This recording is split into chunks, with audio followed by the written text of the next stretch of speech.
आज का numerical problem based है स्प्रिंग प्लस ब्लॉक पे। क्वेश्चन में जो इंफॉर्मेशन है और उसके बाद जो हमसे डिमांड किया जा रहा है उसे समझने के लिए एक बार क्वेश्चन को रीड करते हैं। Light springs of force constants k, 2k, 4k, 8k and so on are connected in series whose one end is attached to a fixed rigid support and a block of mass m is attached to the free end of the lowermost spring. If the system is set into oscillation, find the time period of the oscillating block. Now we have read the question. Question को पढ़ लिया। अब try to understand और इसको समझने के लिए हम हेल्प लेंगे इस डायग्राम का। कई स्प्रिंग्स को जिसके force constants k, 2k, 4k etc हैं सीरीज में कनेक्ट किया जाता है जैसे कि इस डायग्राम में दिखाया गया है। और इस सीरीज कॉम्बिनेशन का एक एंड टॉप से किसी फिक्स रिजिड सपोर्ट से कनेक्ट कर दिया जाता है और जो लोअर एंड है स्प्रिंग का उससे एक ब्लॉक ऑफ मास m को अटैच कर दिया जाता है, जैसे कि यहाँ पर m मास इससे कनेक्टेड है, दिखलाया गया है। अब due to the mass of block जो भी वेट होगा इसका, उस वेट की वजह से सभी स्प्रिंग्स में कुछ न कुछ एक्सटेंशन आएगा और एक्सटेंशन के बाद स्प्रिंग में फोर्स डेवलप होगा। वो फोर्स इस मास वाले ब्लॉक का वेट को बैलेंस करेगा। जब इक्विलिब्रियम का कंडीशन अचीव हो जाता है तो फिर इस मास को सेट इनटू ऑसिलेशन कर दिया जाता है, मींस इसे ऑसिलेट कर दिया जाता है by displacing from its position, चाहे नीचे की तरफ खींच करके चाहे ऊपर की तरफ कंप्रेस करके। और उसके बाद जब ये ऑसिलेशन में आ जाता है तब इसके बाद हमसे ये डिमांड किया जा रहा है कि जितना टाइम पीरियड ये लेगा एक ऑसिलेशन को कंप्लीट करने में, वो टाइम पीरियड क्या है, फाइंड इट।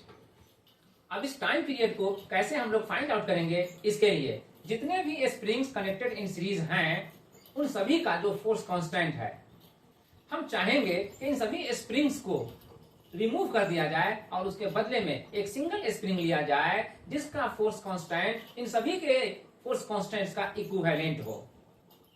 इस इक्विवेलेंट फोर्स कांस्टेंट को फाइंड आउट करने के लिए हमारे पास फॉर्मूला है। जब सीरीज में कनेक्टेड होता है तो 1/k dash equal to 1/k1 plus 1/k2 plus 1/k3 plus and so on, जहां तक जा रहा है वहां तक।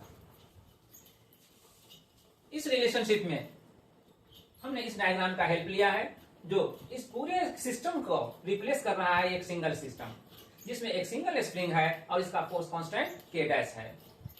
इसी k डैश वाले फोर्स कांस्टेंट के स्प्रिंग से ये मास m का ब्लॉक अटैच कर दिया जाता है और मान कर चलिए कि जिस तरह ये ऑसिलेट कर रहा था वैसे ही ये मास को ऑसिलेट कराया जाता है। तो इसका फोर्स कांस्टेंट जो होगा इक्विवेलेंट k डैश, इसको फाइंड आउट करने का रिलेशन ये होगा। अब इसको सिंप्लीफाई करने के लिए k1, k2, k3 को हम रिप्लेस करेंगे उन वैल्यूज से जो क्वेश्चन में इंफॉर्मेशन के तौर पे दिया हुआ है। दैट इज k1 को रिप्लेस करेंगे k से, k2 को रिप्लेस करेंगे 2k से, k3 को रिप्लेस करेंगे 4k से एंड सो ऑन। इसी तरह से चला जाता है। Now from here in the next step we take common 1/k from each term and then we get under bracket first term के बदले में we find it here 1 और सेकेंड टर्म के बदले में 1/2, थर्ड के बदले में 1/4 एंड सो ऑन। जब ऐसा अंडर ब्रैकेट हम टर्म्स पाते हैं तो obviously we can say the series is in GP, series GP में है। अब जीपी के रूल से हम इसे सम अप करेंगे। 1/k dash equal to 1/k times under bracket जो भी टर्म्स हैं वो जीपी में है और यहाँ नंबर ऑफ टर्म्स का एंड नहीं दिया गया है तो यहाँ पर हम इज्यूम करेंगे कि there are infinite number of terms. मतलब इस स्प्रिंग कॉम्बिनेशन में जो स्प्रिंग को कनेक्ट किया गया है इनफाइनाइटली नंबर तक कनेक्ट किया गया है, इसीलिए इनफाइनाइट टर्म्स का समेशन जीपी के अकॉर्डिंग जो दिया जाता है वो first term by 1 minus r से दिया जाता है और फर्स्ट टर्म क्लियरली यहाँ पर 1 है और r यहाँ पर कॉमन रेशियो 1/2 होगा। सो फर्स्ट टर्म चूंकि 1 है तो यहाँ पर हम 1 देंगे और 1 माइनस r होता है और r को रिप्लेस कर रहा है यहाँ 1/2, देयरफॉर यहाँ पर भी 1/2 मेंशन होगा। Now After simplification, we find 1/k times 1 by. And now 1 minus 1 by 2 है. 1 minus 1 by 2 means half. 1 by 2 and so 1 by 2. Finally इसे सिंप्लीफाई करने पर we find it. ये 2 यहाँ न्यूमरेटर में चला जाएगा and so 1 by k times 2. Therefore 1 by k dash equal to 1 by k times 2 है, इसे 2 by k हम अंडरस्टैंड करेंगे and so from this relation we evaluate k dash को इवेल्युएट करते हैं इस तरह से k dash equal to k by 2. Clearly k dash जो इक्विवेलेंट फोर्स कांस्टेंट है उन सभी स्प्रिंग्स के इक्विवेलेंट स्प्रिंग का. तो अब k dash का वैल्यू हमने क्या फाइंड आउट किया, हाफ k.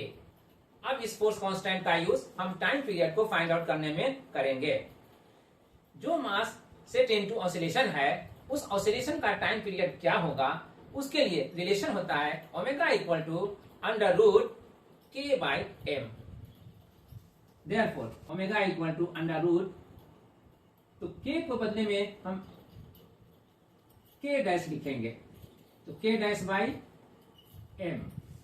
अब k डैश को रिप्लेस करेंगे हाफ k से and so under root half k times 1 by m means k by 2m. अब ये रिजल्ट आया, जो अब ये रिजल्ट दे रहा है ओमेगा के वैल्यू को. इस ओमेगा में जो टाइम पीरियड इन्वॉल्व है उस टाइम पीरियड को हम फाइंड आउट करते हैं ओमेगा को 2 पाई बाई टी से रिप्लेस करके. That is 2 pi by T equal to under root k by 2m. After simplification from this result we find the value of t. thus तो time t जो वैल्यू दे रहा है यहाँ पर 2 pi times under root 2m by k ये दे रहा है, और यही वैल्यू वो टाइम पीरियड है जो इस मास को ऑसिलेशन में सेट करने पर लगता है. एंड सर इस रिजल्ट के साथ हमने देख लिया कि इस टाइम पीरियड को फाइंड आउट करने में यहाँ पर कौन सा कंसेप्ट एप्लीकेबल रहा. Thank you.